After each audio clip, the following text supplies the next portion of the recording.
2 new Wizarding beers? Will Universal recognize your face? And when can we expect 12 houses? This is episode 581 of the unofficial Universal Orlando podcast.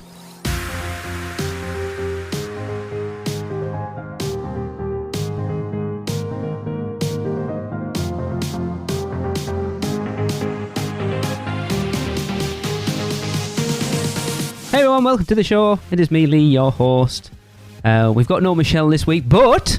Hey! I am joined by Tracy. Hello everyone! And Chris. What's up? That was great. That was fantastic. Cracked that one early. No one has a clue what we're laughing at. Very good, Tracy. And I'm not going to call it out. Very good, Chris! Yes. There may be a few jokes throughout this episode to give you an idea of why Michelle isn't here. Answers on a postcard. It'll be mostly toilet humor, but yeah. Anyway. We'd be bummed if they don't get it. How is everybody? Enjoying myself at the moment. Better than Michelle, eh? Yeah. Just coming off a nice, relaxing weekend, so just great. Yes. Yeah. Yes. Yeah, so sadly for Kayla Roebuck, there is no Little Things with Seth this week. He is gallivanting about. She's going to kill you. She's turning it off right now. Although, Kayla, if you want to see a bit of Seth, go and check out Sam, our good friend Sam Naj, who's in the Producers Club, his latest vlog from Universal from September. I can't remember what they were doing. Oh, it was... what was it on this? What were they trying to do? I don't know. Anyway, we were watching it and he was going past King's Cross and we spotted a Seth in the wild bombing across the background behind him. So yeah, if you want to see a bit of Seth, he's there. But we've come up with our own little things because there's still plenty going. Well, I have. Yeah. So, Tracy. Yes, you can now try 2 new beers inside the Wizarding World. There is the Daisy Root Draft and the Dark Forest Ale. And both beers are available for $12 plus tax and can be found inside both Hogsmeade and Diagon Alley. How does that compare normal to price-wise? I don't know. I just order it, you pay. Okay, Chris. I think that's about the same price. I'm not a big beer drinker. Alexa's more of the beer drinker, but yeah, it's about average price, I think, for a beer in a park. Okay. Yeah. So the Daisy Root Draft is like a golden British ale, which you can find at the Hog's Head and the Hopping Pot, while the Dark Forest Ale, which is a brown ale with caramel notes, is served at the Hog's Head, the Hopping Pot, the Leaky Cauldron, and the Fountain of Fair Fortune. Pushing that one. What is the Hopping Pot? The Hopping Pot is the... It's in the corner. So you know the second... Oh, Chris won't know because he can't find his way out of Diagon Alley. You know what Carket Market is? You know where the stage is at Carket Market? Mm-hmm. If you're stood looking at that, it is in the right corner. Literally a couple of yards down. Like to your right in that corner there. Yeah. Okay. Yeah. I know exactly what you're talking about. Yeah. I did not know the name. All right. Yeah. Cool. Yeah, what is it? A brown ale? It's just a... Oh, like Nuki Brown? Yeah, it's a dark...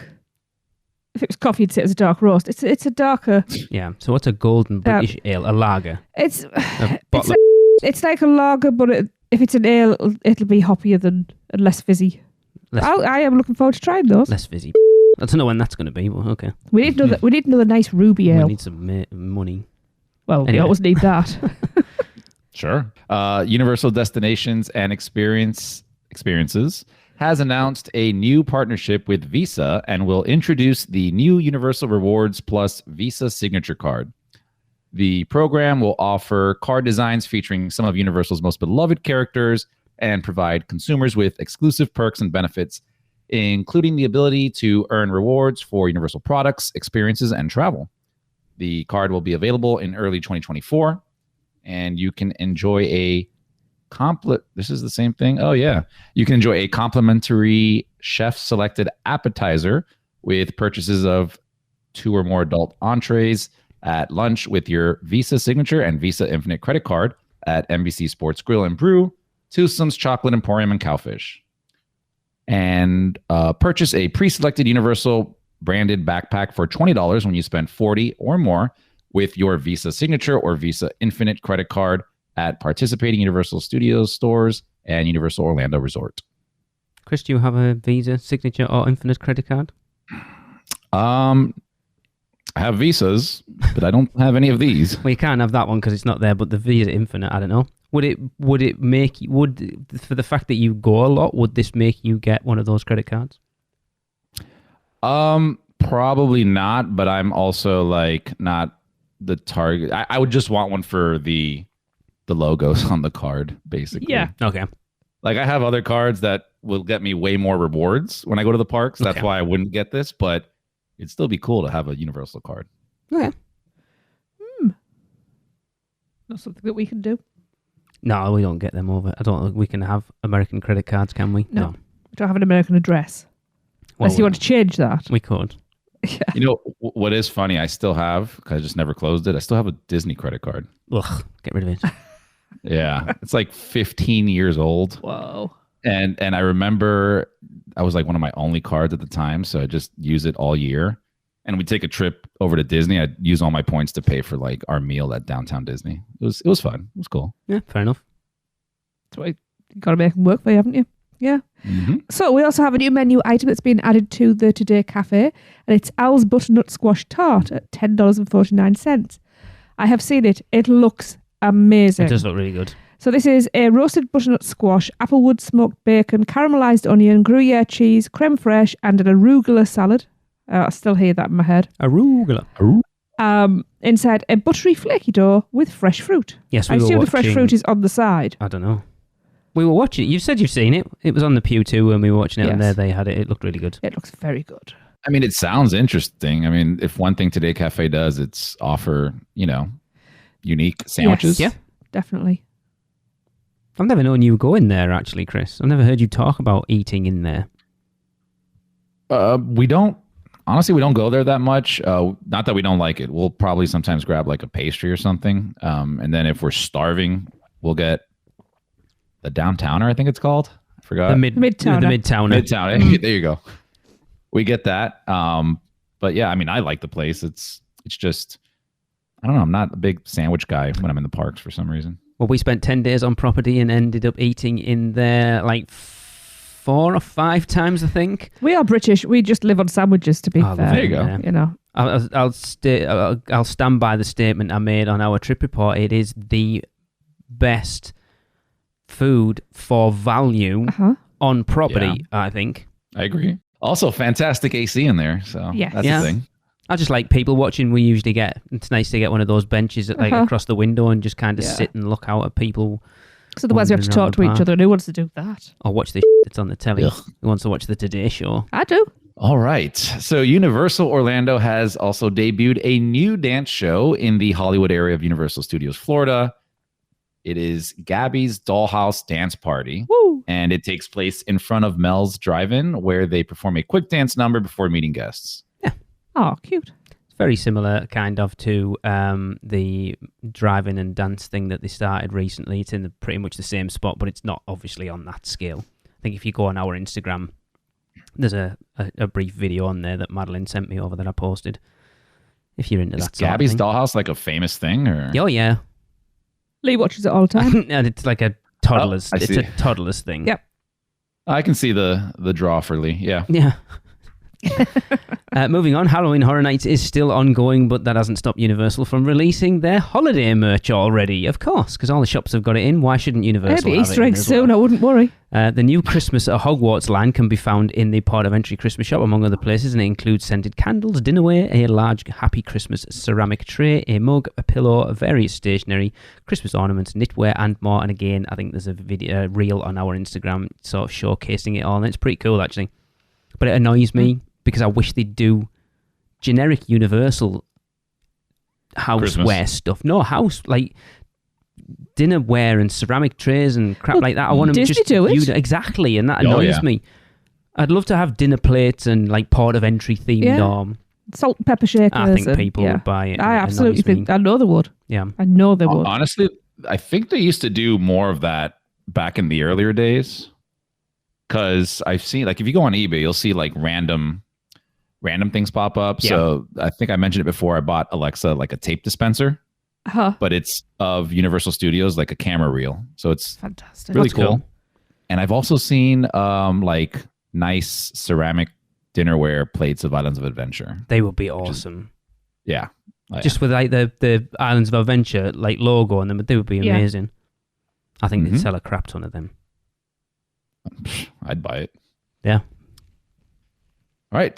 For those of you looking to get soaked when visiting Islands of Adventure in the next month, your options will be limited as Dudley Do Right's Ripsaw Falls is closed for its annual maintenance until November 17th.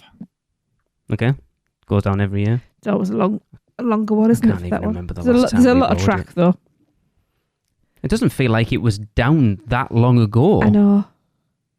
It wasn't that long ago, actually. No. Wasn't it Bill's Rat that was down, though? No, I think... Wasn't this down early summer? Just before Yeah, they drained all... It's weird. I might... Yeah. Anyway.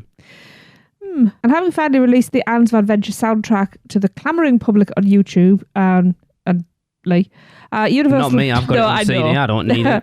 Universal have now released it on 3 other streaming services, and it's available for your listening pleasure on Pandora, Apple Music, and Spotify. Pandora? They have it there? Yes. Whoa. Although, on the YouTube channel, they've released 2 extra tracks that aren't on that. There's the cue music for High in the Sky, and then the ride music as well, because the ride music one's about 12 and a half minutes long. And I mean, look, I have music that's not on that soundtrack as well, but I ain't got them. Huh. So I'm wondering if we will get more. Would be nice. Just drop the vinyl already, right? Exactly. I mean, that's such a money opportunity there. Even if it's a small run, it's going to sell out. There's obviously a reason why they can't. Why they can or why they won't? Either. Really? There's got to be a reason why why can't you buy... I know people don't really buy CDs anymore, but you talk about theme park fans, if they have the opportunity to buy the CD, they will buy it. If you have a chance to buy it on the vinyl, look at the Midnight Syndicate stuff for Horror Nights. People go crazy for it. Oh, yeah. And that's a specific, like, Horror Night heads, right? Yeah. This is, like, even a bigger audience, which is your Universal fans. So there's obviously a reason why... I don't know whether it's a licensing thing where they can't sell it or whatever. I don't know, but it's... I mean, it could also be maybe they're like gauging the waters with these releases, right? Because they released it first on YouTube, which is like, why? And then they put it on actual music platforms now. So maybe they're just seeing, oh, we're getting a lot of hits on this. Maybe there is interest or something. But then at that point, why would you buy it? Like because people still like a physical thing. Yeah. Like if they sold the CD, I'd buy it and just leave it wrapped. Someone can buy mine if they want. I'm selling it for about $5,000.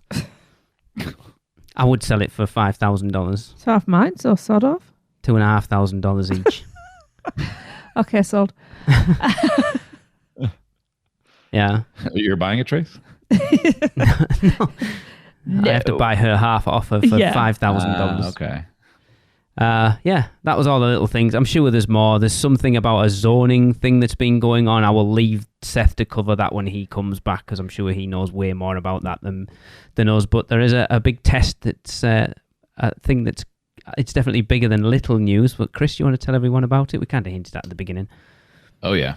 Yeah, so like Lee's saying, in some bigger news, Universal is readying the opening of Epic Universe by testing facial recognition scanners at Islands of Adventure. According to WDWNT, the scanners are only in use at select turnstiles at the park's entrance and remain in a testing phase, meaning that they're only available on a limited and unscheduled basis. Well, actually, Madeline went on Saturday and she got to test them out, and she said it wasn't working super well, but she can see once it gets going how much easier and quicker it will be. She said there's a lot of kids having trouble because the scanners are up, like the cameras are quite up high, so it was having trouble getting little kids' faces. It's not like the ones in the airport where they move down to your level. So apparently they were having a lot of trouble scanning kids' faces for it. So this info has been added to universalorlando.com. What is photo validation? Photo validation is a new, faster, and more seamless way to begin your visit to Universal Islands of Adventure. You just scan, smile, and go. What if I don't want to smile? Then don't. You just scan, look angry, and go. And how is photo validation being used at Universal's Islands of Adventure? Fantastic question there, Tracy. So photo validation is used to access select experiences, including verifying tickets and ticket holders at Universal Islands of Adventure Park entry. Photo validation is currently in technical rehearsal and will be available on a limited and unscheduled basis. Guests may continue to use their finger scans at lanes without photo validation during technical rehearsals. And are guests required to use photo validation? Man, you're just hitting these questions out of the park. Well, see, thing is, using photo validation is optional. You may opt out at park entry or at guest services, right? And if you decide to opt out of photo validation, you will continue to enter the park using the same lanes as guests who do use photo validation. Adults who decide to opt out will be required to present a photo ID to validate their ticket. Okay. Oh, you've got all the answers, Chris. I'm going to catch you out at some point. What data does photo validation collect, Chris? I have no clue. Kidding. I know the answer to this. We took a photo the first time you used your ticket. From that photo, the software builds a photo template. A photo template is a unique set of data points based on facial features. And then on subsequent entries to Universal Islands of Adventure, a new photo template is created and will be compared to the stored template to validate your ticket or other entitlement. Whoa. And how long will the photo validation data be stored in your system? Again, I mean, just fantastic questions here. So photo templates and images will be stored for no longer than 6 months after the expiration of the associated ticket or other entitlement. Now, this is consistent with our entrance finger scan process. Okay, why would you need to keep it for longer than for up to 6 months after the ticket's expired? After the expiration of associated ticket. Like, surely as soon as the ticket's expired, bang goes your data. It's probably a legal requirement. I mean, I have no issue with it. I've got no issue with it. Yeah, I mean, listen, I've come to the point that all my facial and everything is out there. Exactly. So everything. I'll be honest, I would much rather them go down a photo validation route than a magic band type definitely scanner thing. Like, look at the so I mean, we can actually talk about it now because we've used it. Look at the show it was trying to get into Mickey's Not So Scary. Yeah. Trying to use all that. It was a nightmare. It was incredibly stressful, actually. Yeah. I mean, I'm anything is better than rubbing the finger scanner thing with nasty grease. And they never work I'm properly. okay with it. I mean, I feel like the tech has to be there, right? Because if not, then you're just going to cause even more delays, which it was, they're probably working that out now during this phase. I think it makes sense for them to test it at pre-existing parks before opening it up in your brand new theme park. Yeah. And I mean, to be fair, this is nothing new, right? This is just automating something that other places do. They used to have it. They used to have it at Universal. I remember. Tracy, remind me, when did we use it for Express? When we have it for Express going through? I remember going through Men in Black and it was awful. Oh, camera's still there. Like 2015. I had trouble with it every single time. Yeah, it will have been. I'm trying to think when we would have had Express Pass for long. No, we didn't. We won't have had it in 2015 because we'd have had the kids with us. There was just a pair of us. It wasn't. Oh, I want to say it wasn't 2019. I don't remember. Wasn't it like you have to register at the hotel, take a photo there, and then once you're in the park, they use that photo? No, we didn't. I genuinely don't remember, but we've definitely used it and it was a mess. But it was a long time ago. I can't remember when it was. Anyway, yeah, it wasn't good. I mean, hopefully, I mean, tech's obviously gotten a lot better since then. God, yeah. I can open my laptop with my face. That's how good it is. Like, I unlock it. Yeah. My phone does it. Like, if they can do facial recognition to unlock your phone, they can do it in a theme park. Look, I've just started using the fingerprint thing on my phone. This is how far behind I am with tech. Wow. That still amazes me that a tiny little button on the side of your phone can register your fingerprint. Blows my mind. Yeah. I'm sure they'll do it over at studios at some point. And then, yeah, they've got a couple of years to iron it out, really, haven't they? I would think so. Like at least 18 months.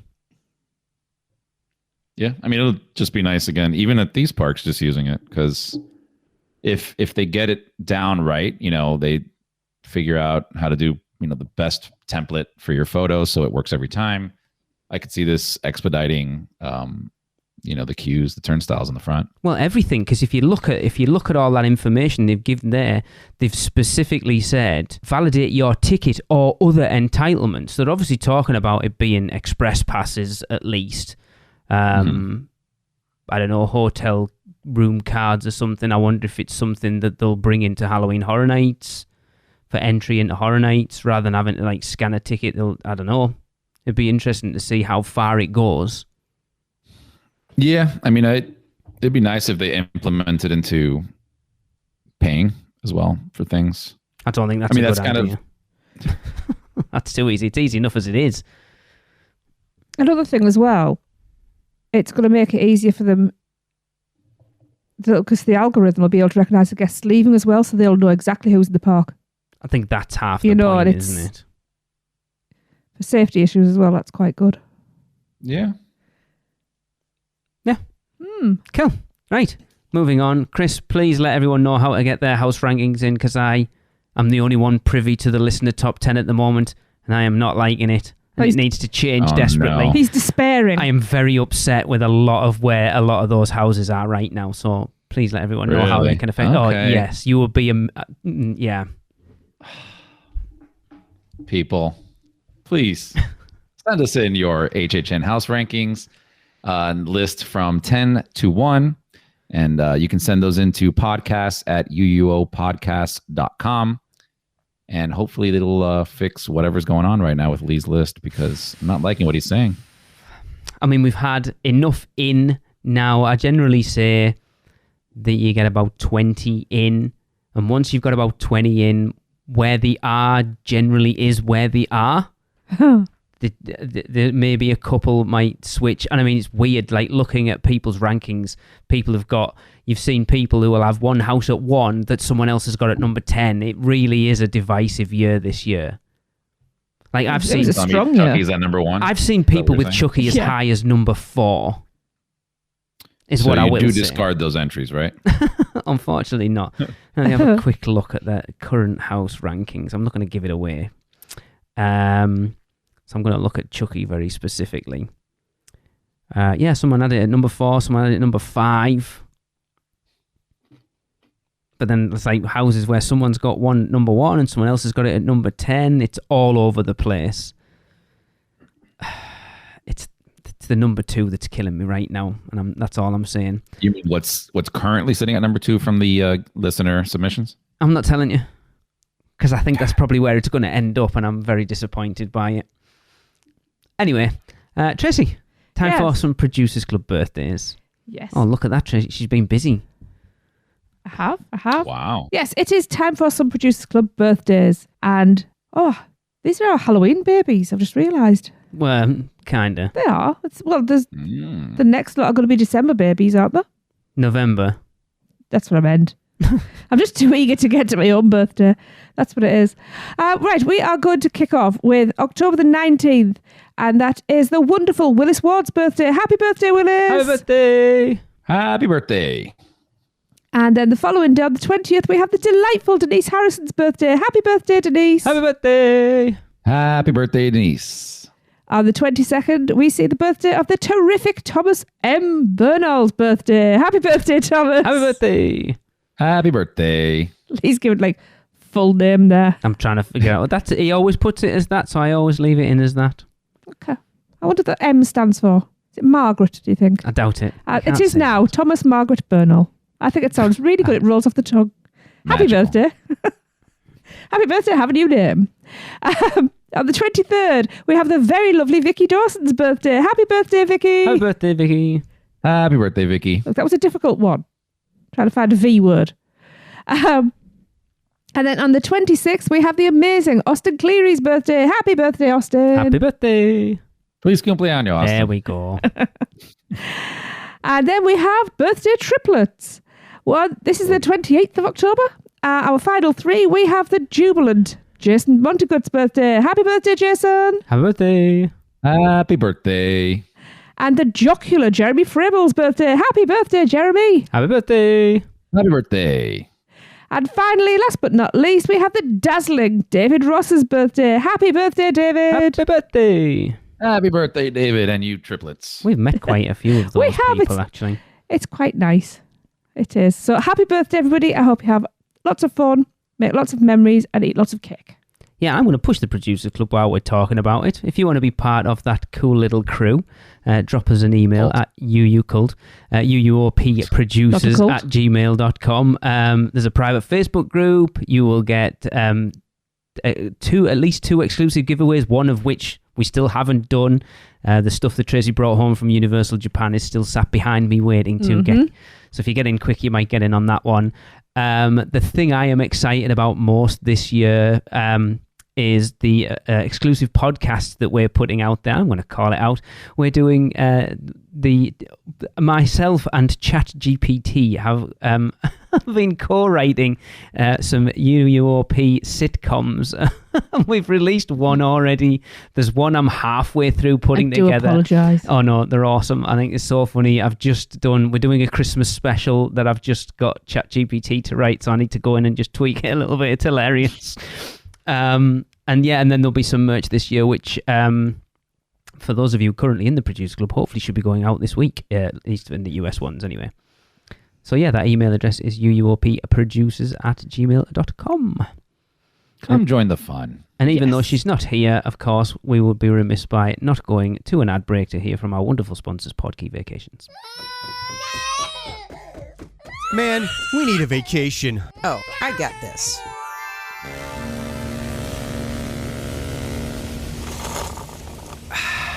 Whoa, that's awesome.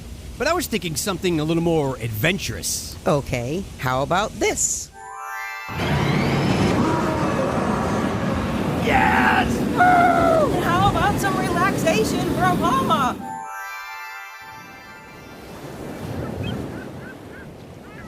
Oh, perfect.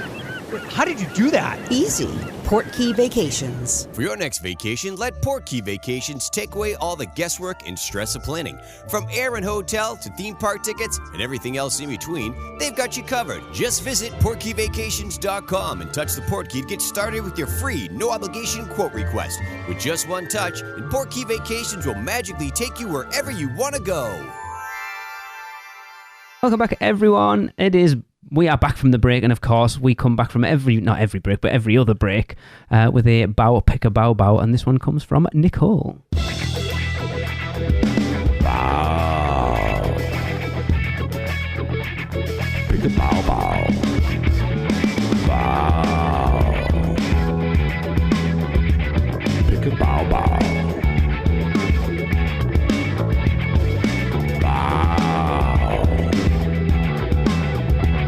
Pick a bow bow. Bow, pick a bow bow, baby.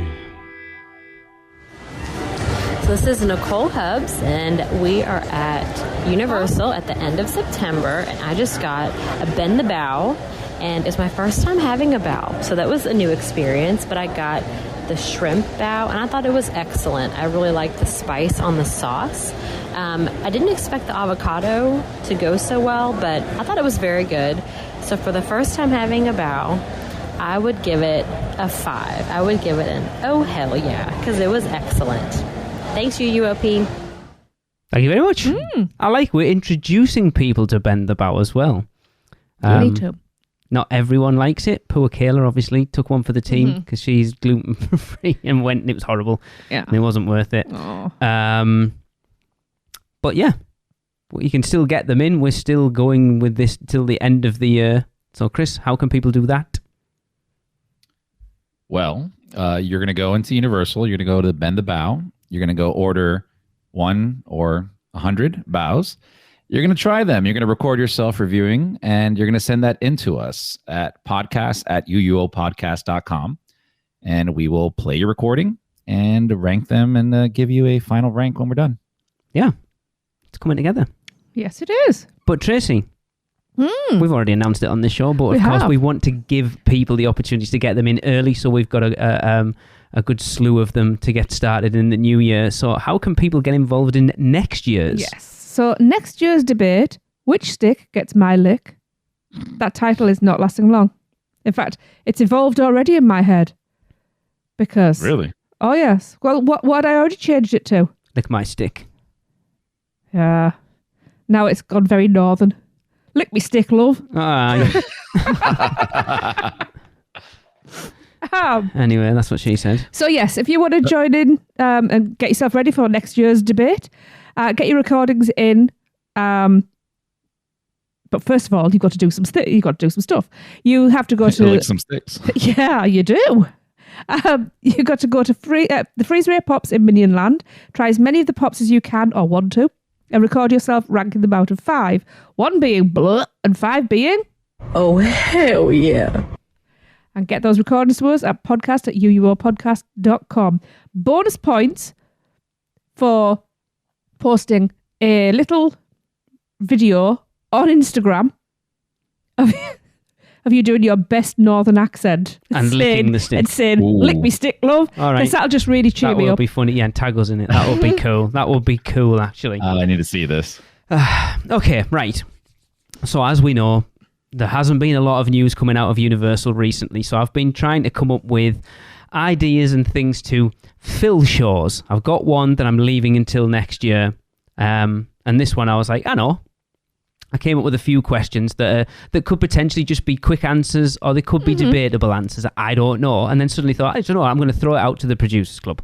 So I threw it out to the Producers Club and got about 68 responses. Oh, I thought this was a question for us. So I'm like, yeah, no. Well, it is a question for us. There's a few people in the Producer Club misread what I asked and answered the questions that I sent them rather than using them as examples of ones that I wanted and sending us more. Jeff didn't, actually. I'm not going to call anyone out by name, but there was a few. I just want to mess with him, that's all. Who doesn't? And I thought, we've got far too many here. I thought this could become a recurring segment. So I have a Google Doc with all the questions in. We're going to do one now. Depending on how long we discuss this little question here, I will throw it open to Chris or Tracy or Michelle, whoever's here, to pick a number, and whichever question comes up, that's what we'll answer. We might get through 3 or 4. This. We might get through 1, because as I say, some of them could be like a quick, oh yeah, or no, or it could be like knowing us, some of them we could get into a huge, massive debate. So the one that I chose I chose this one specifically for this week, because I think we're getting towards the end of Halloween Horror Nights season, and I think it was relevant to this. So we've already kind of hinted at the beginning of the show. So the question I put to you guys is, do you think Halloween Horror Nights will expand beyond 10 houses? And if so, when? Taking a look at this year, everyone said this year is very, very busy. Now, it could be down to, Chris, what you've said, and having two. I was actually thinking about this the other day, Tracy and I were talking about it. I can't think of a year that's gone by where Halloween Horror Nights have had 2 relevant, huge IPs in the same year. Mm-hmm. And I think you're right when you said that. And I've gone back and I've tried to think. Like last year was The Weeknd, but The Weeknd's probably not as big as Stranger Things 4 or The Last of Us, like currently. Yeah, I mean, it's just because those 2 IPs are such. They're so like generally loved, but right now as well, specific to a certain group that limits your people. It's just like everybody loves it for the most part, but also like very, very current. Oh yeah. You talk about The Last of Us is probably in its biggest fandom ever, because people who didn't play the video game are watching the TV show and then going back and playing the video game, or watching walkthroughs of the video game. And then Stranger Things, everyone's been clamoring for it, and obviously probably still doing rewatches because they're waiting for the last season. So it could be an anomaly this year, just purely down to that, or is Horror Nights getting to the point where it is going to be that busy moving forward? So anyway, the question still remains, do you think we will move beyond 10 houses at some point in the future, and if so, when? I think we will. I think we have to, because it is growing exponentially. Every year is busier than the previous one, with the exception of the COVID years. The argument is, though, do they do extra houses to alleviate crowds, or do they do extra houses to bring add more people in?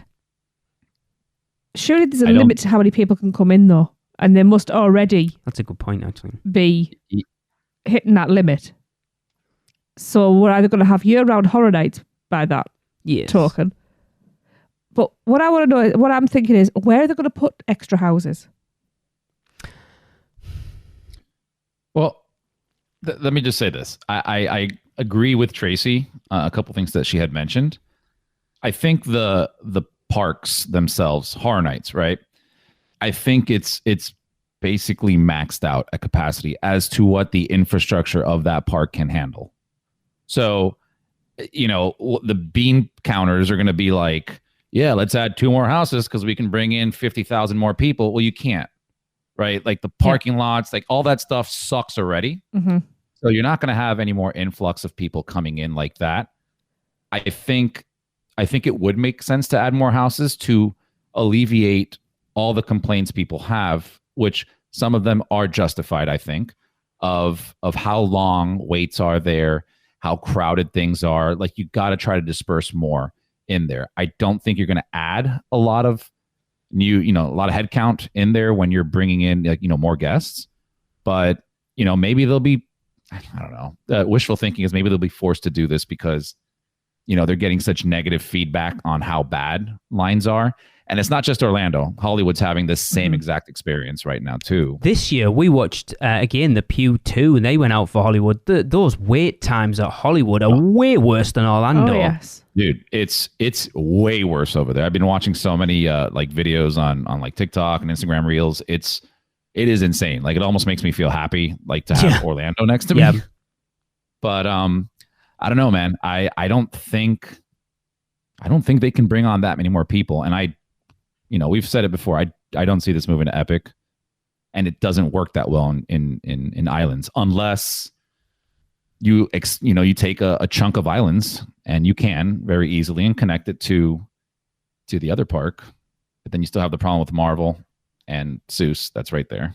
I think as we talked about it last week. Was it last? No, it was 2 weeks ago, wasn't it? I can't see them realistically ever doing anything in islands, not Horror Nights related. I mean, Chris, you mentioned it last week, 2 weeks ago. My brain's all over the shop. About them putting permanent structures in where the tent houses are. Now,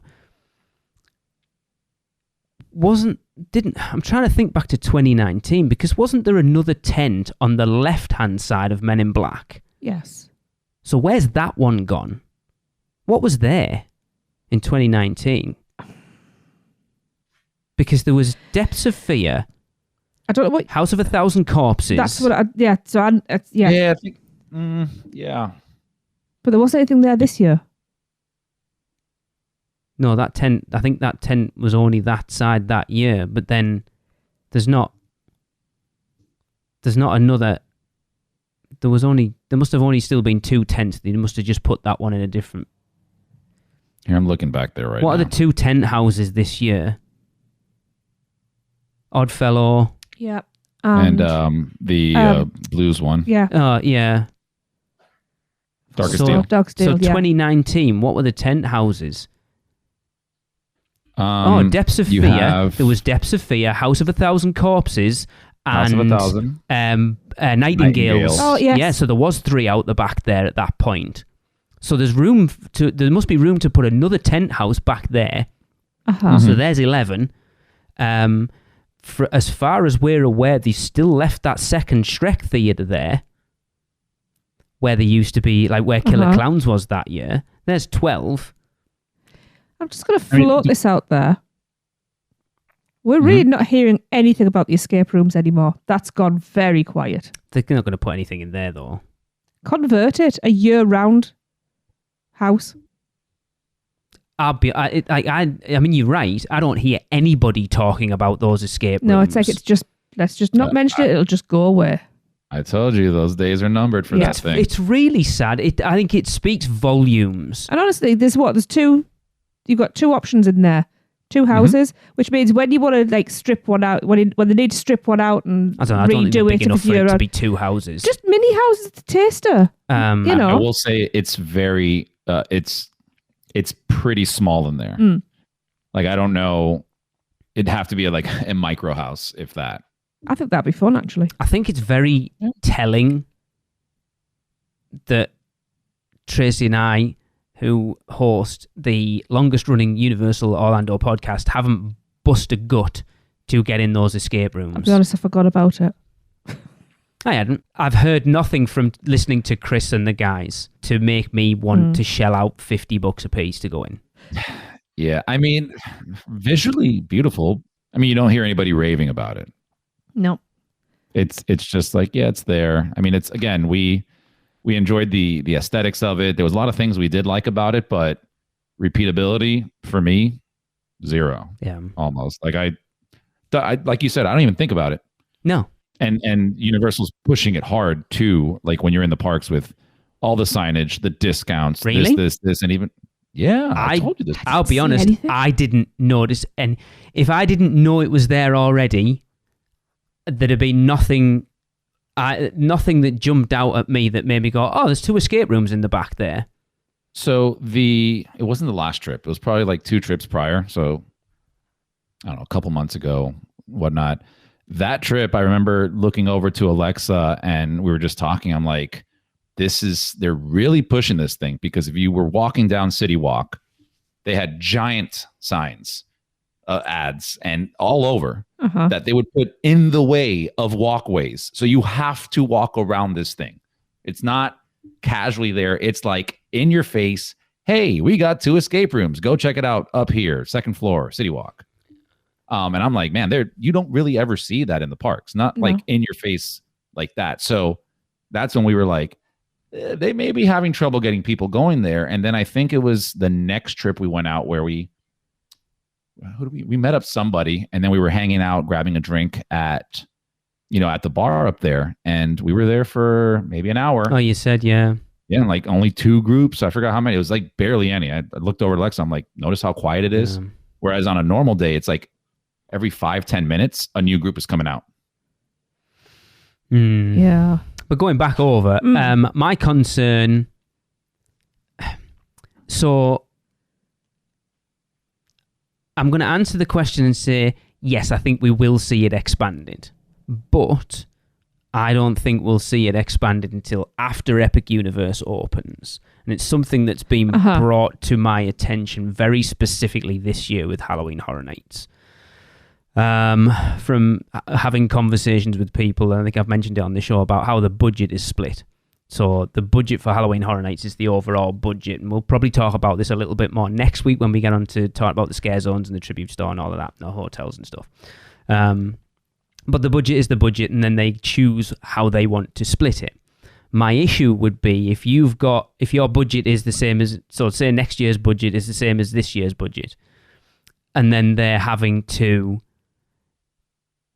split it to put stuff in the hotels and stuff in City Walk and the Tribute Store and the Dead Coconut Club and the Scare Zones and another show on top of this one, and then add 2 extra houses in as well. I think it would be spreading that budget very thin. I think it's very noticeable where the budget got spent this year and where it didn't.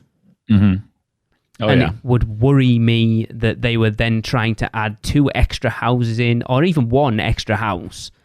I mean, I'd be interested. I wonder what the budget for a Horror Nights house actually is. It'd be quite interesting to find that out, but it would worry me where that money's coming from. So I think maybe once Epic Universe opens and they go, right, we'll allow you a bit of extra budget from what we're making from Epic this year to go into Halloween Horror Nights, to expand that, because we don't want to take people away from Epic Universe, but we also want to make sure that people are going to our original parks and not just coming here for that. So if they do it, I don't see it before 2025. And I think it's still even a stretch to think that they would do it. I don't know.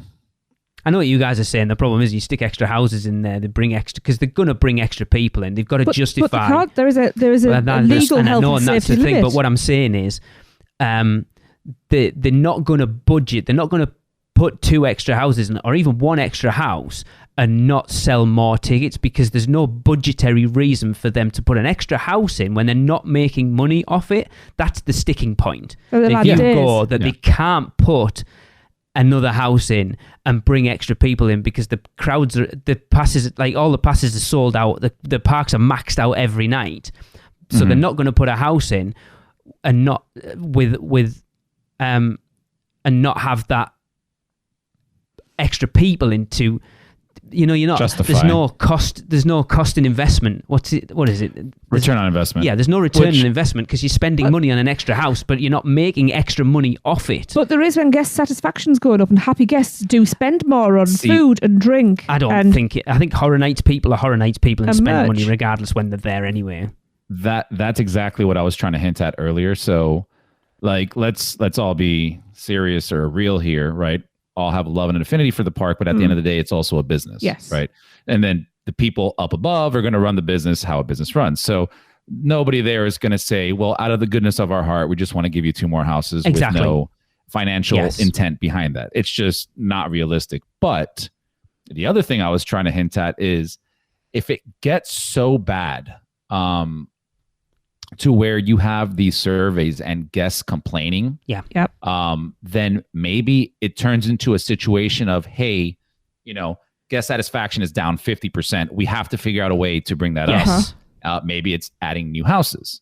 But again, we're talking a lot of money there. I think a decent chunk of money, to where people would also need to speak, with their dollars. Yeah. Because if they have lower satisfaction levels but still have sold out nights, multiple night, I don't think they care, to be honest. Yeah, like if you looked at this year and they had 50% guest satisfaction was down to like 2, and yet all the frequent feeder tickets are sold out. Yes, but they're bought before anybody's been. It doesn't matter. That's what I'm saying though. Them being sold is not affected by guest satisfaction, because they're already sold out before the event opens. But for them to sell all those frequent feeder tickets, people know what they're getting into. We've been to Horror Nights multiple times. You know what to expect. It's never going to get better. No, and also for every one person that goes, you know what, I'm never going again, there's 10 people clamoring to get in, so they're never going to be without that footfall. It's that thing with Disney, isn't it? Where like they've done it for years. How far can we raise ticket prices before we? So it's rather than go, how can we spread crowds out? Well, we can't. Let's just raise the ticket prices so that less people come, but we're still making money, and that's the Horror Nights. People will find a way to find that money. I mean, we had this discussion. Yeah, Well, keep in mind as well, Lee, that ticket prices obviously, go up over time. But if you remember how they do ticket pricing for Horror Nights, it is based off of, the multi-night tickets are priced according to how many single night tickets they sell prior. That's why they wait a couple months, right? Now, which they never used to. They've only been doing that for the last 2 years, maybe 3. I feel like. Are you sure? Because I feel like multi-night tickets always came out at least a couple weeks after the single nights. Maybe a couple of weeks, but it was never. It's got way. Oh yeah. Okay, it's not that long. Way longer now. Like the single night tickets go on sale in like June, and then you look now, and the multi-night tickets don't come out until like the beginning of August. Yeah, 100%. But I mean, again, I still believe that this is an anomaly year with having those 2 properties, because the ticket prices across the board went up 40%-ish, right? Which I'd be like, oh, you're going to see attendance go down like crazy, where in fact it went upwards. Which is crazy. And then, stopping the sales of Frequent Fear, Rush of Fear, all the multi-night tickets, it's not because they sold out of multi-night tickets. It's because they're selling out single night tickets, which are way more valuable to them. Okay. And that's why they stopped selling the other ones, because they're like, well, we're really selling out a lot of nights, but we also pre-sold these other tickets that we have to assure those guests can come in. So stop those sales. So again, I still go back to this year kind of being an anomaly. I think if you have a Horror Nights next year and, whatever the big IP is at that time, whatever, even if it's Stranger Things, but if you have one of those, it's got to reduce, that crowd level. Because again, Stranger Things, very recent, very relevant. Last of Us, I don't know if it was a strategic decision, but it's based off of the video game. But how lucky are they that the house is done in the year after a HBO TV series comes out that expands that franchise to multiple more people than would have played the video game. Yeah, well, it's the strategic then, because as far as we were aware, The Last of Us was supposed to be at Horror Nights last year. That's what Descendants of Destruction was going to be. Mm-hmm. And because the TV show got pushed back, that's why, I mean, I don't know how true this is, but this is what obviously we've heard on the ether and stuff, that's why they pushed it back to this year, because they wanted, again, whether the decision from the start was to do it on the video game, it's still very interesting. But yeah, to wait to get the buzz off the back of, we'll get all the gamers and then wait till the TV show comes out, and then we'll get all those people that go, all right, it's not the TV show, but I agree. I 100% agree. Yeah. Interesting. It's interesting. Yeah, next year is going to be very telling, depending on what IPs we get, obviously. Just give me 10 all originals and I'll be super happy. Absolutely. Go down and I mean, to be fair, paradise. It looked like it was heading that way. Uh-huh. And then we picked back up with IPs again, which, to be fair, this year's IPs are pretty solid. Yes. Overall, there's a dark horse in there that I don't think a lot of people like, which is quite high up on the listener list. It's quite high up on my list, to be fair. Uh-huh. It's always the case. But I know a few people have got it very low on their list, and that's because it scared the absolute out of them. And we'll just leave it there. Okay. I was trying to figure out which one, but yeah. You see what I mean? So this is it. We've talked for like 25 minutes on that topic, but there's other questions in this list, which I'm not going to go into now because I don't want to get another one that we might talk 25 minutes about. I'm just curious, what are our number options? How many do we have? 1 to 65. Whoa. Yeah. Even Michelle sent some in. What number was that? We need 4 more entries, guys. Just 4 more entries. That was one, because I just started off myself. I was going to put a few in there. I thought, I'll just chuck it out to the Producers Club, and didn't expect the glut of questions that we got, and thought, well, we might as well just try and do them all over the course, because a lot of them aren't necessarily time relevant. So even if we did one in 6 months' time, the question potentially could still... Yeah. I love this. I mean, this is literally the basis of the show. It's what's a topic and talk about it for an hour. Yeah. And especially when we don't have time to prepare, so it's properly off the cuff. Yeah, because I'm not even, like, obviously I know what they all are, but by the time you pick a random, Chris comes in 2 weeks' time and goes, number 53, I'm not going to have a clue what it is until, because I'm not putting it in, I've got my Google Doc then, I'll just go to number 53 and that'll be the question. Yeah. Cool. Yeah. There's some good questions in there, actually. Some really good ones that I would never have even thought of asking, but like, that could be an interesting debate. Because like I say, some of them might be just like, no, and that'll be it. Yeah. And then other ones will go for 20 minutes like we just have. Cool. Well, that is going to wrap up another podcast. We are getting very close to episode 600, guys. And very close to the end of the year. I'll be glad to see the back of this year, if I'm honest. But yeah, we're going to end the podcast, as we always do, with a universal is. Tracy, I need you for 2 weeks' time to write me a succinct description of what we are going to be asking our listeners to come up with for the end of the show next year, because I can't do it. Next year? Yes. You know. How is it? Okay. But I can't. It's a way of describing it so people me extra get work, it. And Not right now. You've got 2 weeks. Jesus Christ. I don't think you realise what a third-year workload's like. I don't care. I haven't got time to pee. For anyone who listens to Hollywood Babylon, how they end their show is kind of how we're going to end ours. But I will get Tracy to write so we can, because I can't explain it succinctly enough so everyone understands your new word? What. No. Good. Listen, all I hear are compliments coming from Lee to you, Tracy. So exactly. And all I'm going is, oh, well, I guess I just want to sleep now. Oh, shut up. That's my 10 minutes sleep gone. He's complimenting you very succinctly. I'll say that much. Oh, yeah, I love you guys too. Anyway, we're going to wrap up this episode with the Universal Is, and this one comes from Francesca Morales. So for this week, we of course will see you back here next week, and Francesca says Universal is wonderfully made. See you next week, everyone. That was another episode of the unofficial Universal Orlando podcast, the best and only podcast about Universal Orlando on the island. Check us out on social media on Facebook, Instagram, Twitter, YouTube, and Pinterest. Just search UUO Podcast. For all the podcasts, news, and articles, check out our blog at uuopodcast.com.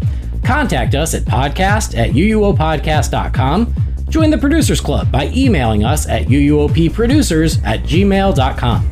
Listen and subscribe to the podcast on Apple Podcasts, Spotify, Google Podcasts, Stitcher, and everywhere else podcasts are found. Check out our friends, the Theme Park Duo, for all your other theme park news, and email Michelle at portkeyvacations.net to book your next trip. So until next time, this is Amity 6, call off the Marines, we're coming home.